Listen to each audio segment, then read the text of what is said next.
Billions of flies, the innovative fight against the New World Screwworm pest.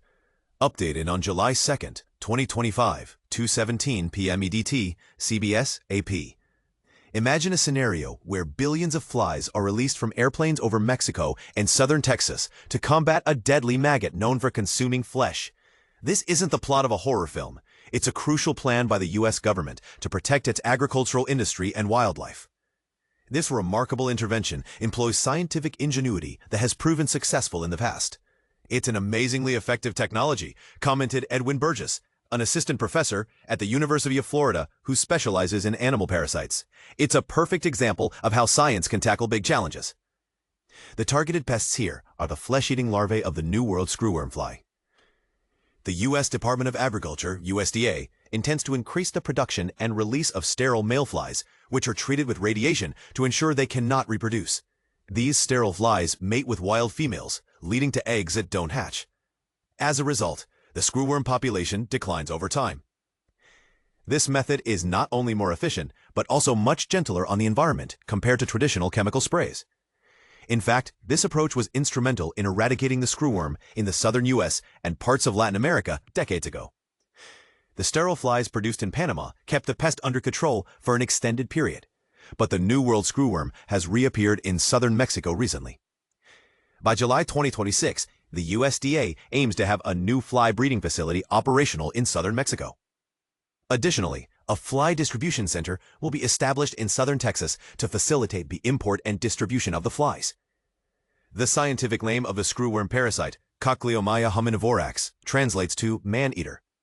The USDA's Animal and Plant Health Inspection Service warns that these larvae can cause severe, often fatal damage by burrowing into the flesh of living animals.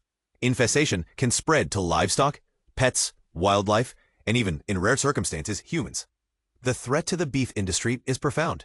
Fly larvae feed on living flesh, a stark contrast with most fly species that consume dead material.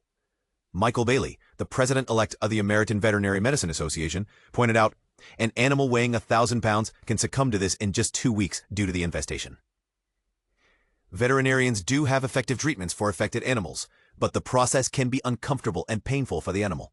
Interestingly, the New World Screwworm fly can't survive the cold winters of the Midwest or Great Plains, making its presence seasonal. However, the scale of the sterile fly releases needs to be massive, so big that wild females cannot avoid mating with the sterile males. The critical advantage here? Female screwworm flies mate only once in their brief adult lives. Now, why is the U.S. ramping up fly production again? Well, due to the fly's northward migration, the U.S. temporarily halted imports of cattle, horses, and bison through its southern border, a measure that will last until at least mid-September. Historically, the U.S. had fly production facilities in Florida and Texas to eradicate the screwworm. Now, the Panama facility that breeds up to 117 million flies weekly will be complemented by new capacity, targeting at least 400 million flies per week. The Texas site alone will see an investment of $8.5 million, and $21 million will be spent to adapt a southern Mexico fruit fly plant. Breeding hundreds of millions of flies requires attention to specific details. You need to provide the correct conditions to encourage egg laying and ensure the larvae receive the necessary nutrients, noted Cassandra Olds, an assistant professor of entomology at Kansas State University. Ensuring biosecurity is essential. Entomologist Sonia Swiger cautions that any breeding facility must prevent fertile flies from escaping. However, releasing flies from airplanes isn't without risks. Last month, a plane distributing sterile flies crashed near the Guatemala border, tragically claiming 3 lives.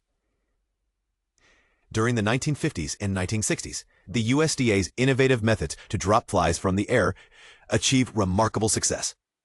The development of sterile fly breeding and distribution in those decades remains one of the USDA's crowning achievements, noted Burgess. Should new fly breeding facilities continue operations after another success? It's a point of discussion. What we believe we've thoroughly controlled can always re-emerge unexpectedly. What do you think? Can these sterile fly systems remain an enduring defense against pests? Share your thoughts in the comments.